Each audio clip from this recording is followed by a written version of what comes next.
जय हिंद साथियों, स्वागत है आपके अपने चैनल शिव क्लासेस पर। आज के इस क्लास में देखेंगे कोऑर्डिनेट ज्योमेट्री नियामक ज्यामिति से नियामक ज्यामिति के बारे में पढ़ेंगे, जिसे निर्देशांक ज्यामिति भी कहा जाता है। ये हमारा क्लास 10th का मैथमेटिक्स का जो है चैप्टर है, जिसका नाम है नियामक ज्यामिति, जिसे कहते हैं कोऑर्डिनेट जियोमेट्री। इसे क्या कहा जाता है? कोऑर्डिनेट जियोमेट्री कहा जाता है। ठीक है, चलिए आइए समझते हैं शुरुआत से। लिखा हुआ नियामक ज्यामिति, सबसे पहले समझेंगे नियामक ज्यामिति क्या होता है। तो सबसे पहले आप ज्यामिति समझ लीजिए। जियोमेट्री किसे कहते हैं? तो गणित की वह शाखा जिसमें त्रिभुज, चतुर्भुज, रेखा, बिंदु इत्यादि का गहन अध्ययन किया जाता है, उसी को क्या कहते हैं? ज्यामिति कहते हैं। ज्यामिति में ज़्यादातर क्या पढ़ते हैं? बिंदु के बारे में, रेखाओं के बारे में, त्रिभुज से बनने वाली आकृतियों, त्रिभुज, चतुर्भुज और आयताकार और वर्गाकार, ये सब जो है बनने वाली आकृतियों के बारे में अध्ययन करते हैं, उसे हम ज्यामिति कहते हैं। अब चलते हैं नियामक ज्यामिति किसे कहते हैं, आप समझिएगा।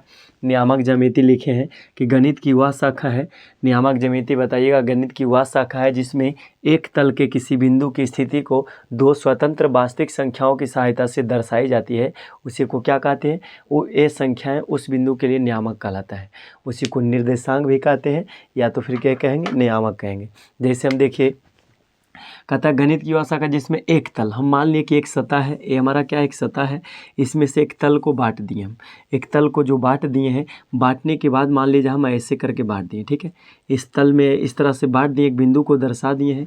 कहता है गणित की वह शाखा जिसमें एक तल के किसी बिंदु की स्थिति को स्वतंत्र दो वास्तविक संख्याओं से दर्शाई जाती है। तो हम एक संख्या x मान ली है और एक संख्या मान ली y, अब दोनों से मिल करके दर्शाया जाएगा। तो इसको हम दर्शाएंगे, बिंदु a का निर्देशांक दर्शाएंगे कि बिंदु a का जो निर्देशांक है 4,6 मान लिया जाए।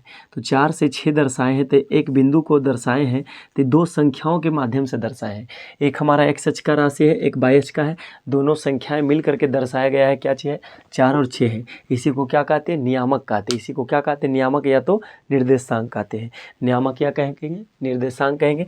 आपको समझ में आ गया होगा। चलिए अब आगे देखिएगा। अगला है नियामक ज्यामिति के जन्मदाता। आपसे पूछा जाएगा कि नियामक ज्यामिति के जन्मदाता कौन है, तो बताएगा नियामक ज्यामिति के जन्मदाता कौन है? तो रेने देकार्ते थे। रेने देकार्ते उनका नाम है। ज्यामिति का जो है नियामक ज्यामिति के जन्मदाता का नाम क्या है? तो रेने देकार्ते बताएंगे। और इनका जो है कहाँ के रहने वाले थे? तो फ्रांस के रहने वाले थे, फ्रांसीसी गणितज्ञ थे। और बताइएगा कि बिंदु की स्थिति की निर्धारित करने वाली, बिंदु की स्थिति निर्धारित करने की पहली विधि को कार्तीय पद्धति कहते हैं। इन्होंने ही सबसे पहले रेने देकार्ते ने इन्होंने ही मतलब जो है सबसे पहले क्या प्रयोग किए थे? पहली विधि कार्तीय पद्धति जो अपनाए थे। तो किसी बिंदु को स्थिति को दर्शाना है, निर्धारित करना है, तो इन्होंने ही दर्शाए थे। इसलिए इन्हें क्या कहा जाता है? नियामक ज्यामिति का जन्मदाता कहा जाता है। और बताइएगा नियामक ज्यामिति को कार्तीय ज्यामिति भी कहते हैं। इन्हीं के नाम पर पढ़ा है रेने देकार्ते, इन्हीं के नाम पढ़ा है कार्तीय ज्यामिति। ठीक है। और बताइएगा चतुर्थांश, इसमें क्या होता है? क्वाड्रेंट्स होते हैं, जिसे चतुर्थांश कहा जाता है। तो चतुर्थांश देखिएगा, समझिएगा, जब एक ग्राफ रेखा को हम दर्शाते हैं तो इसमें चतुर्थांश होते हैं। तो चतुर्थांश क्या क्या होते हैं देखिएगा जरा। चतुर्थांश में कौन कौन आएंगे? तो हमारा देखिए, एक रेखा को जब किसी तल को हम दो भागों में बांटते हैं, 4 भागों में, चतुर्थांश का मतलब होता है एक का चौथा हिस्सा। देखिए हमारा जो ऐसे लिखा हुआ है, एक रोटी था, इसको 4 हिस्सों में बांट दिए, देखिए क्या कहलाएगा? चतुर्थांश कहलाएगा। इसको क्या कहेंगे? इसको हम चतुर्थांश कहेंगे। इसको क्या कहेंगे? चतुर्थांश कहा जाता है। इस बात को ध्यान रखिएगा। चतुर्थांश को अंग्रेजी में कहते हैं क्वाड्रेंट्स। ठीक है, क्वाड्रेंट्स का मतलब होता है चतुर्थांश होता है। तो इसमें कितना हिस्सा बट गया? तो 4 हिस्सा। आप दिख रहा होगा आपको। तो ये पहला हिस्सा हमारा है, ये दूसरा हिस्सा है, और ये दिख रहा होगा ये तीसरा हिस्सा है, और ये हमारा क्या है? चौथा हिस्सा है। ये 4 हिस्सों में बट गया है। एक जो गोलाकार भाग समतल क्षेत्र था, एक तल था, सतह था, उसके 4 बराबर भागों में बांट दिए हैं। उसी को हम क्या कहते हैं? चतुर्थांश। चतुर्थ अंश, चौथा अंश होता है। चतुर्थ अंश का मतलब होता है चतुर्थ अंश, मतलब चौथा अंश। किसी तल का एक चौथा हिस्सा माने 1/4 बताएंगे, चौथा हिस्सा, उसी को क्या कहते हैं? 1/, इसको 4 कहेंगे। यानी किसी तल का, सतह का एक हिस्सा का 4 बराबर भागों में बांटते हैं, उसी को हम चतुर्थांश कहते हैं। इसी को कहा जाता है first quadrant, second quadrant, third quadrant and fourth quadrant. इसको याद रखिएगा। ठीक है, अब देखिए चलते चतुर्थांश समझ में आ गया होगा। तो चतुर्थांश जो है 4 चतुर्थांश होते हैं, प्रथम चतुर्थांश, द्वितीय चतुर्थांश, तृतीय चतुर्थांश एंड चतुर्थ चतुर्थांश। इतना बात क्लियर है। अब देखिए ग्राफ रेखा जब बनाते हैं तो हमारा जो ऐसे जाता है रेखा, इसको कहते हैं एक्स अक्ष। इसको क्या कहते हैं? एक्स अक्ष वाली रेखा है, ये एक्स अक्ष है। और हमारा जो पूरा गया है क्या है? वाई अक्ष है। लेकिन इसको दर्शाते हैं वाई और वाई डैश में दर्शाते हैं, एक्स और एक्स डैश में दर्शाते हैं। और जो मूल बिंदु दोनों तरफ से जाता है इसको कहते हैं मूल बिंदु का नियामक। इसको मूल बिंदु का नियामक कहा जाता है। 0 और 0 दर्शाते हैं, ठीक है। इसे कहते हैं मूल बिंदु का नियामक, जिसे 0 0 से दर्शा देते हैं, दोनों तरफ से 0 आ जाएगा। अब देखिएगा जरा समझिएगा, इसमें क्या होता है, ये हमारा जो धनात्मक एक्स अक्ष, आधा दूर से दूरी जो दिख रहा होगा, थोड़ा दूर सा जो है, ये हमारा ऐसे जो लिखा हुआ है इसको कहते हैं धनात्मक। ये हमारा प्लस में रहता है। एक्स अक्ष क्या चीज़ में होता है? प्लस में होता है। ये हमारा इस तरफ का, तो इसको लिखेंगे धनात्मक। इसको क्या बताइएगा? धनात्मक एक्स अक्ष। ये हमारा जो है धनात्मक एक्स अक्ष हो गए। और जो आपको ऐसे दिख रहा होगा, ऐसे ऊपर की भार, तो हमारा क्या, इसको कहते हैं एक धनार्थे। ये जो है रेने देकार्ते के माध्यम से बताएंगे कि जो है ये हमारा बाई, ये बाई कैसा अक्ष है? तो धनात्मक बाई अक्ष। इसको बताइएगा धनात्मक बाई अक्ष है। आप लोग को दिख रहा है? एक बार देख लेते हैं। चलिए चल जाएगा। यहाँ लिखा गया धनात्मक बाई अक्ष। इसको कहेंगे क्या चीज़? धनात्मक बाई अक्ष कहा जाता है। इस बात को ध्यान रखिएगा। इसको क्या कहेंगे? धनात्मक बाई अक्ष कहा जाता है, ठीक है। अब आगे बढ़ते देखिएगा जरा ध्यान से। और आगे जो दिख रहा होगा, इस तरफ से आपको दिख रहा होगा, बारीकी समझिएगा। तो इस तरफ से जो आपको दिख रहा है इसको कहेंगे ऋणात्मक। इसको क्या कहेंगे? ऋणात्मक तो है, लेकिन कौन सा अक्ष है? एक्स अक्ष है। ऋणात्मक एक्स अक्ष इसको दर्शाएंगे। और जो आपको ऐसे दिख रहा होगा इसको कहेंगे ऋणात्मक। ये भी क्या है? माइनस में होता है। इसको कहते हैं ऋणात्मक बाई अक्ष। इसको क्या कहेंगे? ऋणात्मक बाई अक्ष। इतना बात क्लियर हो गया होगा। अब देखिए आपको दिख रहा होगा साफ सुथरा, साफ शब्दों में, अक्षर में दिख रहा होगा। यहाँ पर जो मूल बिंदु से ऐसे चलेंगे तो इसको क्या कहते हैं? धनात्मक। अब इसको लिखेंगे कैसे सर? तो इसको पहला बात हम लिख के दर्शाते हैं, यानी ओ से गया एक्स तक, तो ओ एक्स क्या कहलाएगा? ओ एक्स कहलाएगा कौन सा अक्ष? तो धनात्मक। कौन सा अक्ष कहलाएगा? धनात्मक एक्स अक्ष। कौन सा अक्ष है? धनात्मक एक्स अक्ष इसको कहेंगे। और दूसरी बात पता चला, ये हमारा ओ तो है लेकिन इस तरफ चला डैश तरफ, तो ओ एक्स डैश को क्या कहते हैं? ऋणात्मक। इसको क्या कहते हैं? ऋणात्मक एक्स अक्ष। इसको क्या कहेंगे? ऋणात्मक एक्स अक्ष। और ओ से ऊपर चलेंगे, ओ मतलब 0 से चलिए, या तो ओ मान लीजिए, इसको मूल बिंदु को ओ मानते हैं। तो अगर जो तीसरा चलेंगे तो ओ बाई से चलेंगे, तो ओ बाई क्या कहलाएगा? धनात्मक। इसको कहेंगे धनात्मक कौन सा अक्ष है? तो बाई अक्ष। ये हमारा धनात्मक बाई अक्ष हो जाएगा। और नीचे की ओर जो दिख रहा होगा, नीचे चलेंगे, चौथा पॉइंट पता चलेगा, तो ओ बाई डैश चलेंगे तो हमारा कहलाएगा ऋणात्मक। ये क्या कहलाएगा? ऋणात्मक बाई अक्ष कहलाएगा। इसको क्या कहेंगे? ऋणात्मक बाई अक्ष। आप चाहे तो स्क्रीनशॉट ले सकते हैं, ठीक है। ये हमारा क्या हो गया? ओ एक्स धनात्मक एक्स अक्ष, और ओ एक्स डैश ऋणात्मक एक्स अक्ष, और ओ बाई धनात्मक बाई अक्ष, और ओ बाई डैश ऋणात्मक बाई अक्ष कहते हैं इसको। अब दोनों को जो लंबा से ऐसे चलेंगे, जो यहाँ से यहाँ तक चलेगा, इसको क्या कहते हैं? ध्यान से देखिएगा। इसको पाँचवा लिख लेते हैं, कहेगा एक्स डैश ओ एक्स। देखिए एक्स डैश ओ एक्स, तो एक्स डैश ओ एक्स तक चलेंगे तो इसको कहते हैं एक्स अक्ष। इसको क्या कहेंगे? एक्स अक्ष कहेंगे। इसको डायरेक्ट बोलेंगे हम कौन सा अक्ष है? ये हमारा एक्स अक्ष हो गया। मतलब हुआ कि आप माइनस में रहिए या तो प्लस में रहिए, दोनों पूरा चलेंगे तो ये का पूरा क्या कहलाएगा? ये हमारा पूरा जो दिख रहा है, क्षैतिज रेखा जो दिख रहा है, ये हमारा क्षैतिज रेखा क्या कहलाएगा? इसको कहेंगे एक्स ओ एक्स। ये हमारा एक्स अक्ष है। और छठा बताइएगा कि ऐसे जो आपको खड़ी दिख रहा होगा लंबवत रूप में, तो इसको कहेंगे y O y dash. Y O y dash को क्या कहेंगे? ये हमारा हो गया बाई अक्ष। इसको पूरा मिला करके क्या कहते हैं? बाई अक्ष इसको कहते हैं, ठीक है। ये हमारा क्या कहलाएगा? बाई अक्ष कहलाएगा। इस बात को ध्यान रखिएगा। इतना बात आपको जो है 6 पॉइंट समझाएं, इस 6 पॉइंट को ध्यान रखिएगा। अब आगे चलते हैं, ठीक है। इसी में अब देखिएगा, ये हमारा इतना बात समझ में आ गया होगा। अब आगे बढ़ते हैं थोड़ा से, अब देखिएगा इसमें समझिएगा। एक बात और याद रखिएगा, एक बात को और ध्यान रखिएगा, 7वां बात याद रखिएगा आप। छठा तो हो गया, 7वां पॉइंट याद रखिएगा कि एक्स एच वाले को, एक्स एच को क्या कहते हैं? एक्स एच पर स्थित बिंदु को कहते हैं भुज। एक्स एच पर स्थित बिंदु को क्या कहते हैं? भुज कहते हैं। और 8वां बात याद रखिएगा कि बाई एच पर जो स्थित रहेगा बिंदु, बाई एच पर स्थित बिंदु को, बाई एच पर स्थित बिंदु को, बाई एच पर स्थित बिंदु को क्या कहते हैं? बाई एच पर स्थित बिंदु को कोटि कहते हैं। कि क्या कहते हैं? कोटि कहते हैं। इस बात को ध्यान रखिएगा। जो बिंदु बाई अक्ष पर होगा उसको कोटि कहेंगे, और जो एक्स अक्ष पर होगा उसको भुज कहते हैं। अब कैसे कहते हैं तो इसको समझिएगा जरा ध्यान से। देखिए इसी में हम समझाते हैं फिर से, ठीक है।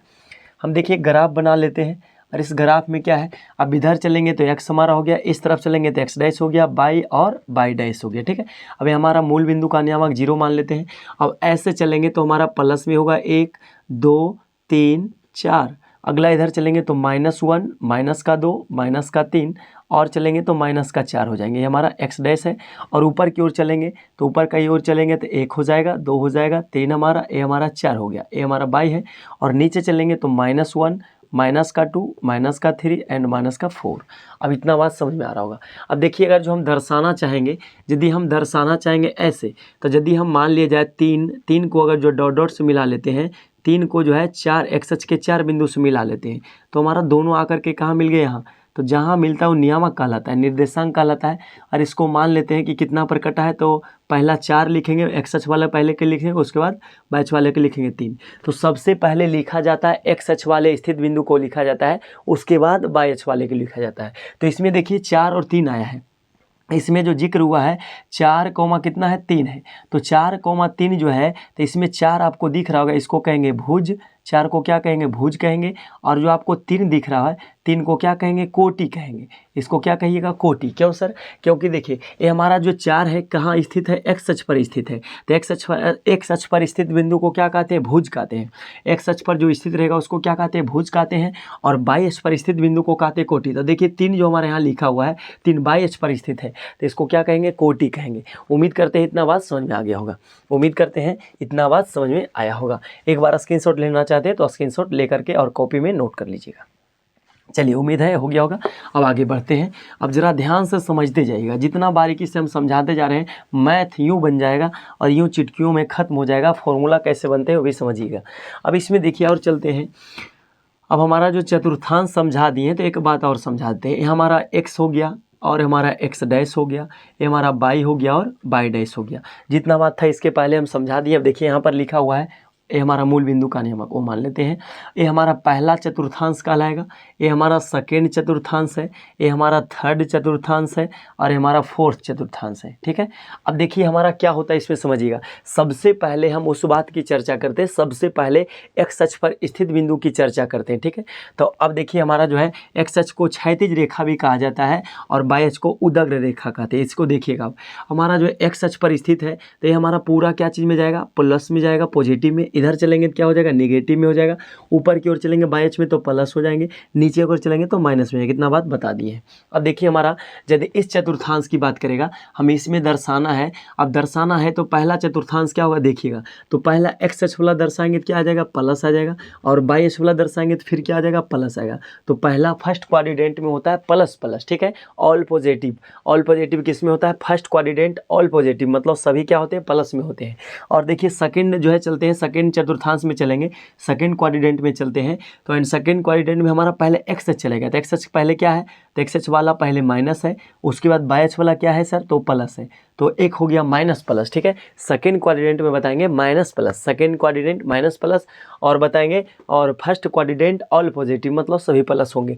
और थर्ड क्वाड्रेंट की बात करें तो सबसे पहले एक्स अक्ष को दर्शाएंगे। तो सबसे पहले एक्स अक्ष का कौन हो जाएगा, माइनस हो जाएगा। और वाई अक्ष में चलेंगे तो हमारा क्या हो जाएगा, माइनस। दोनों में माइनस आ गया। और चौथा क्वाड्रेंट यानी जो चतुर्थ चतुर्थांश को दर्शाना रहे तो इसमें क्या दर्शाएंगे, सबसे पहले एक्स अक्ष पर स्थित बिंदु को दर्शाएंगे। तो सबसे पहले एक्स अक्ष वाला दर्शाइएगा तो क्या हो जाएगा, प्लस हो जाएंगे और कॉमा लगाइएगा। और वाई अक्ष वाला बाद में दर्शाएंगे तो क्या हो जाएगा, माइनस। अब आपसे पूछा जाएगा कि पहला चतुर्थांश जो है प्लस प्लस किस चतुर्थांश में स्थित है, तो बताएंगे प्रथम चतुर्थांश में। माइनस प्लस, बात को समझिएगा, पहले कहेगा माइनस प्लस किस चतुर्थांश में स्थित, पहले माइनस बोला उसके बाद प्लस, तो माइनस प्लस सेकेंड चतुर्थांश यानी बोलेंगे सेकेंड क्वाड्रेंट में स्थित है। और बात करेंगे हम तीसरा में चलेंगे तो तृतीय चतुर्थांश में क्या बात करेंगे, तृतीय चतुर्थांश में बात करेंगे तो बोलेंगे दोनों क्या होते हैं, minus. All negative third quadrant and all positive first quadrant, इस बात को ध्यान रखिएगा। अब यहाँ पर देखिए, यहाँ पर एक प्लस है तो एक माइनस है, तो यहाँ पर आद कैसे रखना है, सबसे पहले एक्स अक्ष वाले को दर्शाना है। तो चौथा में आएंगे तो हमारा ए लकीर मिलेगा और यही लकीर मिलेगा। चौथा में आएंगे तो हमारा देखिए एक लकीर ऐसे आया और एक लकीर ऐसे आया, इस सबको भूल जाइए। तो हमारा ऐसे पहले एक्स अक्ष वाला आएंगे तो प्लस आएगा और ऐसे आएंगे तो माइनस आएगा, तो इसीलिए हो जाएगा प्लस माइनस। आपसे पूछा जाएगा कि निम्नलिखित बिंदु को बताइए कि कौन सा नियामक में स्थित है, कौन सा चतुर्थांश में स्थित है।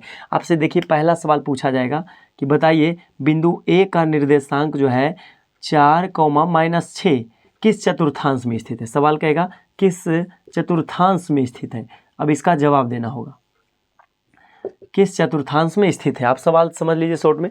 सवाल दिया रहेगा बिंदु ए का निर्देशांक 4-6 है, तो आप बताइए कि इसका जो है कि यह जो कौन चतुर्थांश में स्थित है। तो कैसे बताएंगे, सबसे पहले आप देखिए 4, तो 4 क्या चीज़ में है सर, तो प्लस में है, और 6 क्या चीज़ में है, तो माइनस में है। अब देखिए गौर से कि कौन ऐसा है जो पहले प्लस उसके बाद माइनस है, तो पहले प्लस बाद में माइनस, तो इसी में हो जाएगा चतुर्थांश में, पहले प्लस उसके बाद माइनस, तो हमारा चतुर्थांश में आएगा।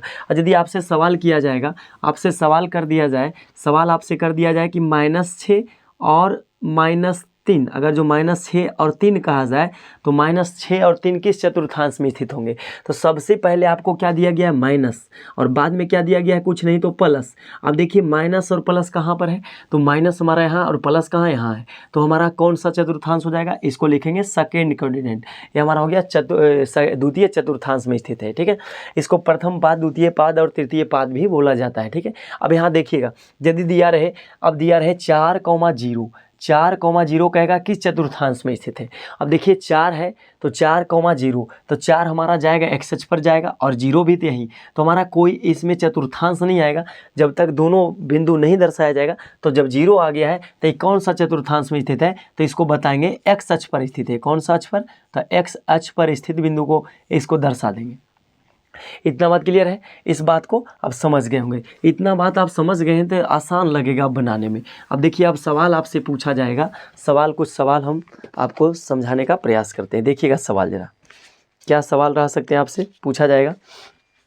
सवाल कहेगा भुज को बताइए। ठीक है, निम्न में से भुज को बताइए, निम्न में भुज को चुनिए, भुज को बताइए कि इनमें से कौन जो है भुज है। पहला सवाल दिया रहेगा 6,4, और अगला दिया रहेगा, दूसरा सवाल दिया रहेगा 4,5, और अगला दिया रहेगा तीसरा सवाल 3,-6, और चौथा दिया रहेगा 0,8। अब कहेगा आपको क्या बताना है, भुज को चुनना है। तो हम भुज के बारे में बताए थे, भुज किसे कहते हैं, एक्स अक्ष पर स्थित बिंदु को भुज कहते हैं। तो एक्स अक्ष वाला जो होता है पहले स्थित होता है, पहला बिंदु जो होता है एक्स अक्ष वाला होता है। तो हमारा देखिए इसमें कौन आ जाएगा, भुज कौन हो जाएगा, 6 हमारा क्या है, 6 हमारा भुज हो जाएगा। और पहले कौन आया है, तो 4 हमारा एक्स अक्ष पर स्थित होगा, तो इसको कहेंगे भुज। तो 4 क्या हो जाएगा, भुज हो जाएगा, 4 हमारा भुज हो जाएगा। इसमें कौन हो जाएगा, तो इसमें कहेंगे सर 3 भुज है, और अगला बताइएगा सर, तो अगला 0 भुज है। तो इस तरह का भुज चुनने आ गया। अगर जो बात करें कोटि, तो कोटि इसी में चुनिएगा। तो कोटि जो होता है बाई अक्ष पर स्थित होता है, जो कोटि हमारा देखिए 4 है, तो इसमें 4 हो जाएंगे कोटि, ये 4 क्या हो जाएंगे, कोटि। कोटि मतलब जो पीछे आए हैं बाई अक्ष पर जो स्थित होगा उसको कोटि कहते हैं। इसमें कोटि की बात करें तो हमारा 5 हो जाएंगे, क्या चीज़, कोटि। 5 क्या हो जाएंगे, कोटि हो जाएंगे। और यदि बात करें माइनस का से, तो माइनस का 6 हमारा क्या है, कोटि है। इतना बात क्लियर है। और अगर जो बात करें 8, तो 8 हमारा क्या है, इसमें कोटि हमारा हो गए, 8 क्या हो जाएंगे, कोटि। उम्मीद करते हैं ऐसा सवाल आप जो समझ कर बना दीजिएगा, उम्मीद करते हैं आपसे बन जाएगा। चलिए अब सवाल चलते हैं, फॉर्मूला की ओर चलते हैं। नियामक ज्यामिति का कुछ इंपॉर्टेंट फॉर्मूला आएगा जिसका हम प्रयोग करते हैं। अब देखिए कैसा सवाल दिया रहेगा। अब सवाल मान लेते हैं कि मान लिया जाए कि हमारा चतुर्थांश है। ठीक है, अब इसको इधर से कोई मतलब नहीं, लेना देना नहीं है, तो फिलहाल को इसको मान लेते हैं मूल बिंदु का नियामक ओ मान लेते हैं, इसको फिलहाल ओ मान लेते हैं। ठीक है, अब इसको मान लेते हैं ए, और इसको मान लिए क्या चीज़, बी। अब गौर से देखिएगा, हम मान लिए एक बिंदु यहाँ लिए हैं, अब इसका हम दूरी निकालना चाहते हैं, तो हम ऐसे देखिए, तो यहाँ से यहाँ जा सकते हैं, हम यहाँ से यहाँ तक जा सकते हैं। ये हमारा क्या है, एक्स अक्ष है, और हमारा ये क्या है, वाई अक्ष है। अब इसको मान लिए ए ओ बी, इस तरह से मान लिए। ठीक है, अब गौर से देखिएगा, ज़रा गौर फरमाइएगा, ज़रा देखिएगा इसमें क्या होगा, गौर से देखिएगा। हमारा बी मान लिए हैं, और यदि हम इसको दूरी निकालना चाहते हैं तो ये नियामक है, तो चाहेंगे तो देखिए दूरी 2 तरह से निकलेगा। आप चाहें तो, हम चाहें तो ऐसे भी जा सकते हैं।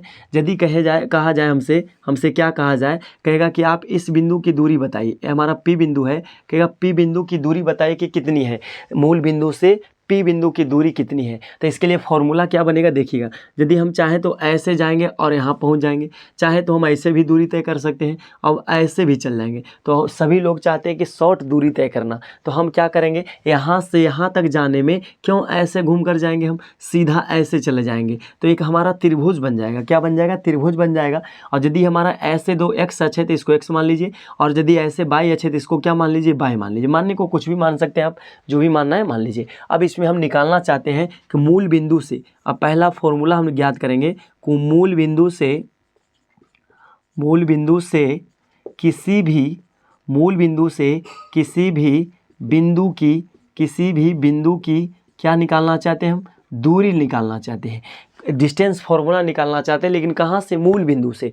तो मूल बिंदु से किसी भी बिंदु की दूरी निकालना चाहते हैं तो लिखेंगे अब क्या चीज़ देखिएगा, अब हमारा यहाँ निकालना चाहते हैं तो हमारा एक त्रिभुज बन गया है। कैसा त्रिभुज बन गया, समकोण बन गया है। तो त्रिभुज OBP में तो लिखेंगे त्रिभुज, समकोण त्रिभुज लिखिएगा, समकोण त्रिभुज यहाँ लिखेंगे, यहाँ समकोण त्रिभुज कौन है, समकोण त्रिभुज लिखिएगा, फॉर्मूला निकाल रहे हैं।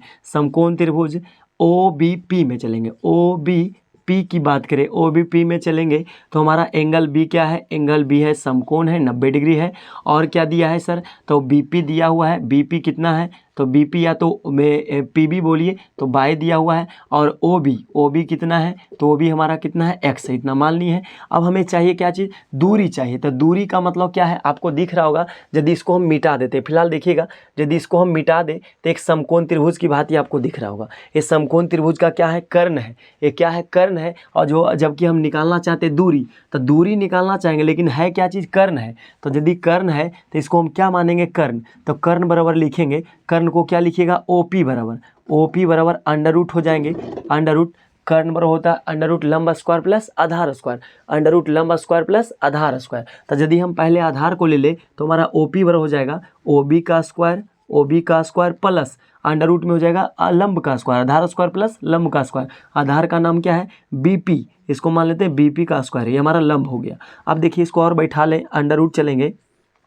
तो OB कितना है, तो OB हमारा x है, तो हमारा हो जाएगा x का स्क्वायर प्लस BP कितना माने हैं, BP माने हैं बाई, तो हो जाएगा बाई का स्क्वायर। तो हमारा एक फॉर्मूला बन गया कि मूल बिंदु से किसी भी बिंदु की दूरी बराबर OP बराबर, यदि O माने तो OP बराबर हो जाएगा, अगर जो P माने तो OP हो जाएगा, B माने तो OB बराबर। तो बोलेंगे मूल बिंदु से किसी भी बिंदु की दूरी निकालने का सूत्र क्या होता है, OP बराबर under root x square plus y square. Under root मूल बिंदु से किसी भी बिंदु की दूरी बराबर सूत्र लिखेंगे, डिस्टेंस फॉर्मूला, मूल बिंदु से किसी भी बिंदु की दूरी सूत्र बराबर लिखेंगे under root x square plus y square, under root x square plus y square. उम्मीद करते हैं ये समझ में आ गया होगा। अब चलते हैं, देखिए इसी को समझ लीजिएगा, एक बार स्क्रीनशॉट लेना चाहते हैं स्क्रीनशॉट ले लीजिए।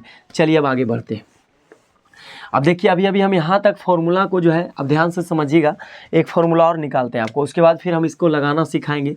अब देखिए हम एक कार्तीय चिन्ह परिपाटी या जो लिए हैं, ये हमारा तल है। अब यहाँ से हम यहाँ तक मान ले P बिंदु लिए थे, अभी फिलहाल लिए थे P बिंदु, यहाँ तक हम दूरी क्या किए, तय कर चुके हैं। यहाँ पर क्या था, इसको डॉट डॉट से दिखा लेते हैं, इसको हम माने थे बाई और इसको क्या माने थे, x माने थे, ठीक है। अब यहाँ तक जो ऐसे से चलेंगे तो हमारा बाई हो जाएगा, इसको बाई मान लेते हैं। अब देखिए हम क्या चाहते हैं, अब जो है यहाँ तक चलती है और हमें चाहिए यहाँ से यहाँ तक की दूरी। हम मान लें एक बिंदु और है जिसका नाम है Q, इसको क्या मान लिए, Q मान लिए। अब हमें यहाँ से नहीं बल्कि हमें चाहिए यहाँ से यहाँ तक की दूरी। तो इसके लिए क्या करेंगे, हम पहले डॉट डॉट से इसको मिला लेते हैं। अब इसको एक क्या करेंगे, हम तरकीब अपनाएंगे। इसको चाहे तो आप ऐसे कर सकते हैं, ठीक है। अब ऐसे करने के बाद और चाहे तो इसको ऐसे मिला सकते हैं। ऐसे मिलाने से फ़ायदा क्या होगा सर, तो बताएंगे हम। अब देखिए यहाँ पर क्या हो गया, ये हमारा जो मूल बिंदु का नियामक O00 था, यहाँ से पहले यहाँ तक की दूरी निकल रहा था। पहले O से P तक निकाले थे, अब क्या है, हम P से ही निकालना चाह रहे हैं, मूल बिंदु से छोड़ दिए हैं। किसी भी कार्तीय चिन्ह परिपाटी में स्थित बिंदु को अब दूरियाँ निकालेंगे। दो बिंदु है, कहीं भी स्थित है, उसका दूरी निकालेंगे कितना होगा। तो इसका देखिए हम फॉर्मूला निकालते हैं। यदि हम पूरा को ध्यान से देखिएगा जरा गौर से, यहाँ तक हम यदि मान लेते हैं x1, ध्यान से देखिएगा, यदि हम इसको मान लेते हैं x1 मान लेते हैं, इसको क्या मान लें, x1, और यहाँ से जो यहाँ तक की दूरी दिख रहा है आपको, इसको मान लेते हैं x2, और ऐसे जो आपको दिख रहा है ये छोटा सा दूरी, इसको मान लेते हैं y1, और जो पूरा दूरी दिख रहा है इसको मान लेते हैं y2। अब गौर से देखिएगा, हमें अब इतना चाहिए, अब यहाँ से यहाँ तक की दूरी पता नहीं है, यहाँ तक की दूरी पता है, इसका नाम दे दीजिए, थोड़ा अच्छा रहेगा, O है, इसका नाम दे दीजिए B, अगला सी दे दीजिए, अगला डी बिंदु दे दीजिए, और अगला मान लीजिए डी हो गया, पी क्यू हो गया, यहाँ आर दे दीजिए और एस दे दीजिए, क्लियर हो जाएगा उससे। अब देखिए यहाँ पर क्या है कि हम O से B तक मान लिए हैं, कितना माने हैं, x1 मान लिए हैं, और यहाँ से यहाँ तक यानी O से लेकर C तक क्या माने, x2 माने हैं, और हमें चाहिए BC। BC निकालने के लिए हम क्या करेंगे, इसको घटा लेंगे। तो घटाएंगे किस में से, पूरा में से। देखिए पूरा हमारा क्या है, O है, यहाँ पर B है और C है। यदि पूरा में से हम किसको घटा लेंगे, देखिए O से B को घटा लेंगे तो क्या बचेगा, BC बच जाएगा। तो BC कैसे बचा सर, पूरा यहाँ हमारा O था, O से लेकर C तक दूरी पता कर लिए, उसमें से हम OB को माइनस कर लेंगे तो बचेगा क्या चीज़, BC।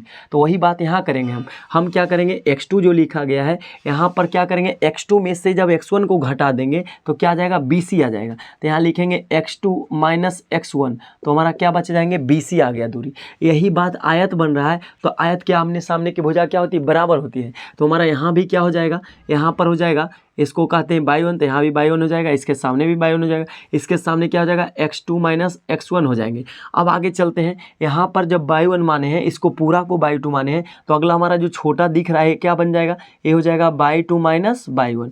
अब गौर से देखिएगा, जब ही y2 माइनस y1 है तो हम जानते हैं कि आयत के आमने सामने की सभी भुजाएं क्या होती है, बराबर होती है। तो इसके आमने सामने की भुजा ये भी क्या हो जाएगा, हम इसको जो q माने हैं, यहाँ पर देखिए अब समकोण त्रिभुज बनेगा, यहाँ क्या बनेगा, समकोण त्रिभुज। तो इतना के बराबर ये भी हो जाएगा, y2 माइनस y1 हो जाएंगे ये भी।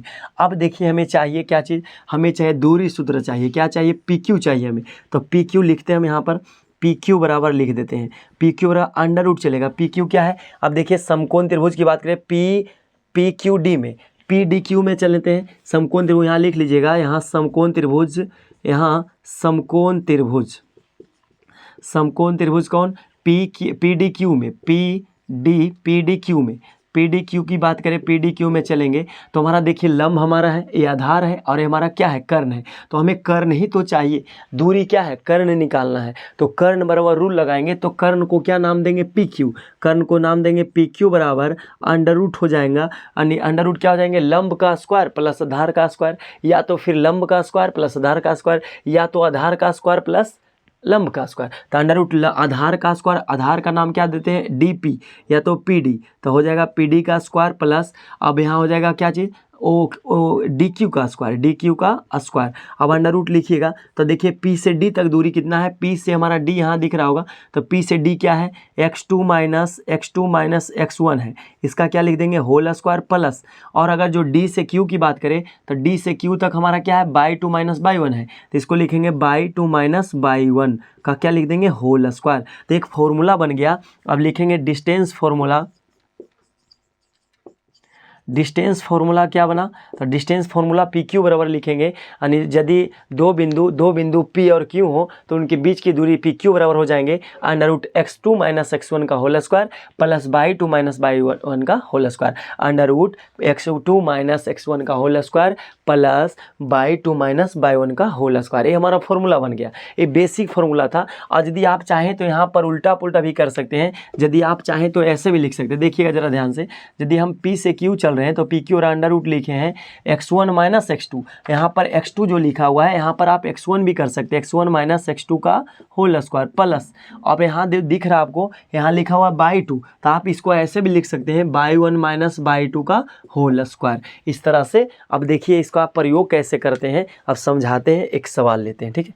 अब एक सवाल को समझिएगा, ये हमारा फॉर्मूला बन गया। अब याद रखिएगा दूरी सूत्र बराबर होगा, दो बिंदुओं के बीच की दूरी सूत्र बराबर लगाएंगे formula, under root x1 minus x2 का whole square plus y1 minus y2 का होल स्क्वायर, या फिर बताएंगे x2 माइनस x1 का whole square plus y2 minus y1 का होल स्क्वायर। यदि इसको x1 नहीं है तो यहाँ भी y1 लेना पड़ेगा, यदि यहाँ x2 नहीं है तो यहाँ भी y2 लेना पड़ेगा, इस बात को ध्यान रखिएगा।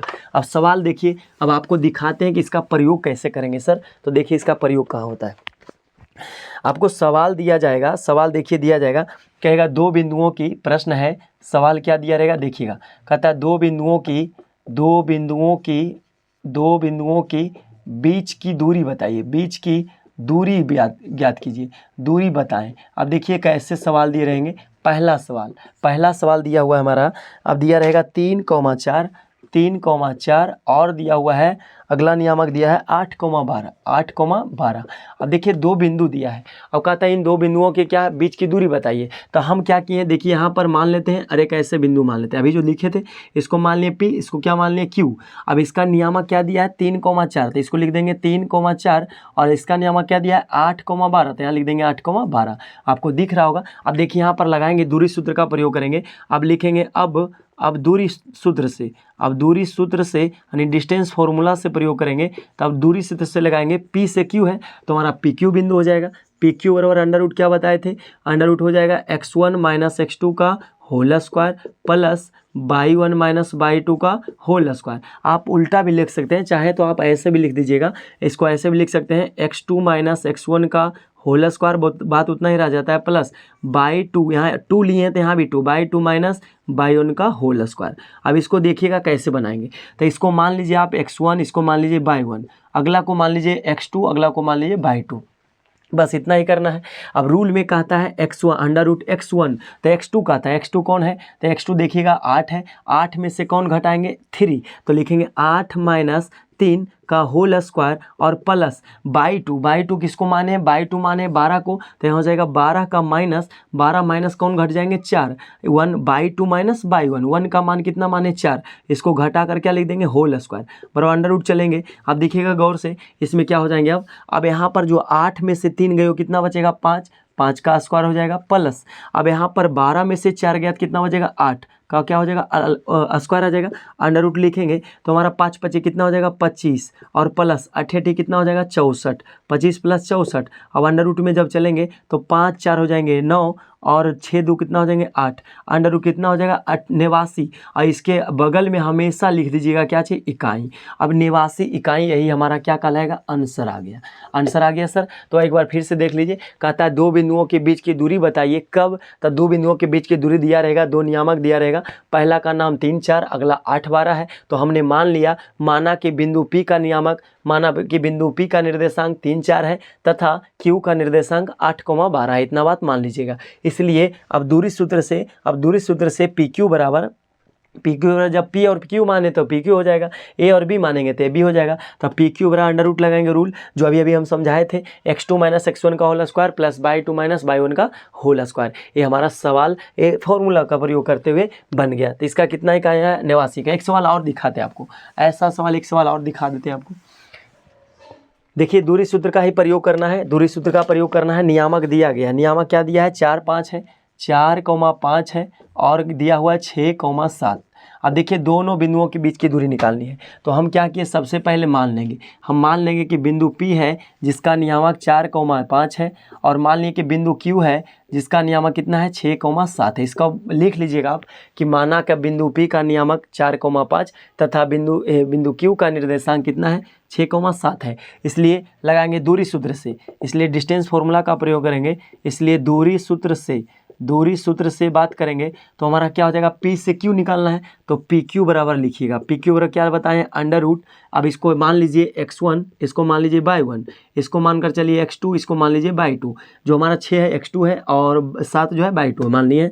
अब रूल लगाएंगे PQ बराबर under root x2 minus x1 का whole square plus y2 minus y1 का होल स्क्वायर। ये हमारा डिस्टेंस फॉर्मूला है, दो बिंदुओं के बीच की दूरी निकालनी हो तो उसके लिए क्या फॉर्मूला का प्रयोग करते हैं। ये फॉर्मूला आया कैसे हमने बता दिया। अब इसमें क्या करेंगे, बराबर लिखेंगे अंडर रूट x2 का मान क्या है, तो x2 का देखिएगा मान कितना है 6 है, तो ये हमारा हो गया 6 माइनस x1 का मान कितना है, x1 का मान 4 है, तो 6 माइनस 4 का क्या हो जाएगा होल स्क्वायर प्लस y2 का मान कितना है, तो y2 का मान देखिएगा गौर से तो 7 है, 7 माइनस y2 माइनस y1 का मान कितना है सर, तो 5 है। इसमें लिख करके घटा देंगे, वही हमारा आंसर आ जाएगा। बराबर लिखेंगे अंडर रूट इसको और चलाएंगे तो हमारा 6 माइनस 4 कितना हो जाएगा 2 का क्या हो जाएगा होल स्क्वायर और प्लस देखिए 7 में से 5 गया, 7 में से आप 5 घटे कितना बचेगा 2 बचेगा, तो इसका क्या लिखेंगे 2 का होल स्क्वायर लिख देंगे और चलेंगे अंडर रूट लिखिएगा, अंडर रूट में चलेंगे तो हमारा 2 का स्क्वायर कितना हो जाएगा 4 और प्लस 2 का स्क्वायर कितना हो जाएगा 4, तो अंडर रूट में कितना आ गया 8 आ गया, और 8 को और तोड़ना शुरू करेंगे तो 2 दूना 4 दूना 8 टूट जाएगा, तो इसको दो मिलने के लिए बाहर निकालेंगे एक √2 और एक बच जाएगा क्या चीज़ 2, तो हमारा 2√2 इकाई आ गया। कितना आ गया 2√2 इकाई जरूर लगा दीजिएगा, यही हमारा क्या कहलाएंगे आंसर कहलाएंगे। और इन दोनों बिंदुओं के बीच की दूरी कितना आ गया 2√2 इकाई। उम्मीद करते हैं ऐसा सवाल आपसे बन जाएगा। और आपको एक सवाल दे देते हैं, आप कमेंट में आंसर बताइएगा कि कितना इकाई आएगा। हम सवाल दे देते हैं, सवाल ऐसा सवाल आप जरूर बना लीजिएगा। सवाल है 7 - 4 एक बिंदु का नियामक दे देते हैं, इसको बनाकर और कमेंट कर दीजिएगा। और 7 - 4 अगला है -5,1। अब यही हमारा यही दो बिंदु है, इसको P मान लीजिएगा, इसको Q मान लीजिएगा। दोनों बिंदु के बीच की दूरी आप यदि बन जाए आपसे तो कमेंट अवश्य कीजिएगा। और इसके बाद जो भी बच गया है, और यदि वीडियो अच्छा लगता है तो एक लाइक अवश्य कीजिए। चैनल पर पहली बार है तो सब्सक्राइब अवश्य कीजिए, ताकि समय समय पर मिलने वाला नोटिफिकेशन आपको आता रहेगा और आप हमारे वीडियो को देख सकेंगे। तो इसको जो है अब देखिए P और Q निकाल लीजिएगा, और जो कमेंट में आंसर आएगा उसको कमेंट कर दीजिएगा। और फिर अगले क्लास में फिर मिलते हैं, क्योंकि ज़्यादा लंबा वीडियो बनाने से विद्यार्थी देखना पसंद नहीं करते हैं, इसलिए कम पढ़ाएं। उसके बाद अब कुछ बात जो रह गया, कुछ फॉर्मूला का प्रयोग अगले क्लास में हम कर देंगे। और सभी को मिलते हैं। जय हिंद और आपका दिन शुभ हो। बाय।